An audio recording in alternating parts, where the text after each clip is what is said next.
欢迎乘坐千鸟的列翠专列，前方到站沈毅新家。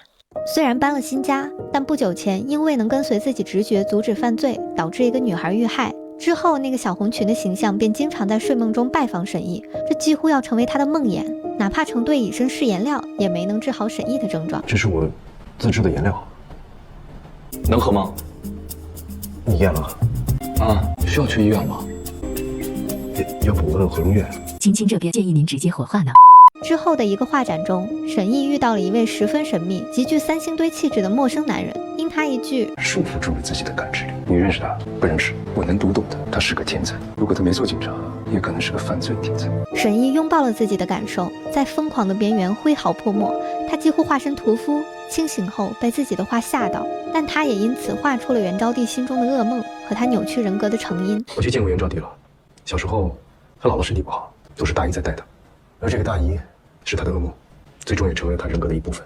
袁招娣身上的凶戾都来自童年时期大姨对他的伤害。杜成因不希望沈毅陷得太深，伤了自己而劝阻，但这更坚定了沈毅画心的目标。二人间的分歧初见端倪。我如果画不出犯罪者心中的那个犯罪人格，我的工作永远无法完成。画皮画骨不重要，我要画的是心。而感人的盲童案，在我看来最能直接体现画心这一主题的案件，始于一名在河边被刺伤昏迷的男子刘强。警方发现他的盲人儿子小鹏目前已经失踪。由于案发地附近监控损坏，而目击者的画像描述过于清晰，反而引起沈毅怀疑他的记忆可能受到污染，因此有意识地贴近附近不法商贩的脸。于是沈毅只能重新引导画像，这次却只得到了一张奔跑的背影画像。看似毫无头绪的大海捞针，实则人的体态能反映许多外形特征，比如他善于奔跑等等。此时幸运女神再次降临，二人在街头排查时，依据腿部肌肉和体态偶遇嫌疑人云磊。可城中村里许多小孩一起上场协助他逃脱。追逐过程中，沈毅在一个铁笼内发现了遍体鳞伤昏迷的小鹏，警方一度怀疑他遭受了踩生折割的残忍对待。然而以云磊为首的5个孩子犹如铁板一块，他们都是派出所的常客，什么都不肯交代。情况稳定的小鹏面对杜成的耐心开导，也是嘴巴紧闭。这种情况当然得我们善攻人心的沈老师出马。只见他手指翻飞，不久便捏出云磊等人的泥人让小鹏触摸。他对云磊泥人的反应和对其他人明显不同。杜成随即进一步询问，小鹏却在听到云磊被捕后情绪激动，于是哄孩子大师沈毅上线，一步步引导小鹏描述出了真正虐待自己的凶犯。通过剪纸画，他们在小鹏的确认下再次陷入谜团中。虐待小鹏的人确实并非云磊，那真正的凶手到底是谁？随后沈毅发现了小鹏随身的笔记本，他通过手指不断感受，破译了其中暗含的密码。本子上记录的都是小鹏日常生活中接触的事物，但奇怪的是每个标记都涂有颜色。于是他带着本子找到小鹏，通过他的描述发现红黄色原来都是小鹏喜欢的事物，而蓝紫色都是小鹏讨厌的东西。那么到底是谁给小鹏的本子逐一标记了色彩？当沈毅再次来到发现小鹏的铁笼，并在附近找到小鹏和云磊他们真正生活的地方，一处被云磊改造成乐园的垃圾场，他心中的疑问立刻有了答案。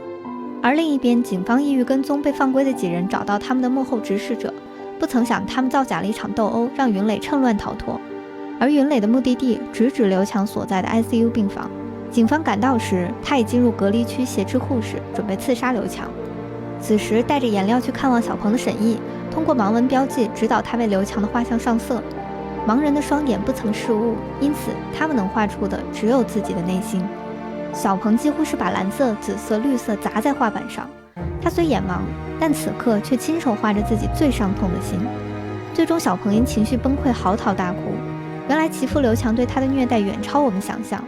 离异家残疾的孩子让他的父亲几乎把小鹏当成发泄怨气的工具。云磊在捡到小鹏时，他身上满是虐待痕迹，惊恐地躲在垃圾桶里。云磊于心不忍，不顾其他几人劝阻，决定抚养小鹏。这段时光虽然并不富足，但单纯乖巧的小鹏让混进垃圾堆的几个孩子都感受到了阳光。云磊等人也带给了小鹏从未感受过的亲情。我们这才知道，那个看似虐待囚禁小鹏的铁笼，原来是哥哥们用同样瘦弱的身体为他撑起的堡垒。但刘强不久便找上门来，与云磊的争抢中不慎重伤小鹏。一阵阵不舍又撕心裂肺的哭喊中，云磊终于失去理智，一刀刺向刘强。现在他又再次打算为了保护小鹏而杀害刘强。面对无法强攻的隔离门，沈毅从天而降。云磊，小鹏被看见了。成功牵制住几乎崩溃的云磊。当他掏出小鹏亲手所画的满是幸福快乐的自己的画像时，云磊看着满眼红黄色，终于得到救赎，放下屠刀。我想存钱让他上学，能教他跑步。我就是想他每天能吃上一个鸡蛋，能喝一杯牛奶，这样等他长大了，他就能去参加残运会，他能养活他自己，我还能当他的领跑员。可这一切都终止于他举起刀的那一刻。我这眼泪忍了又忍，最后在小鹏和云磊相拥而泣时，还是冲出了眼眶。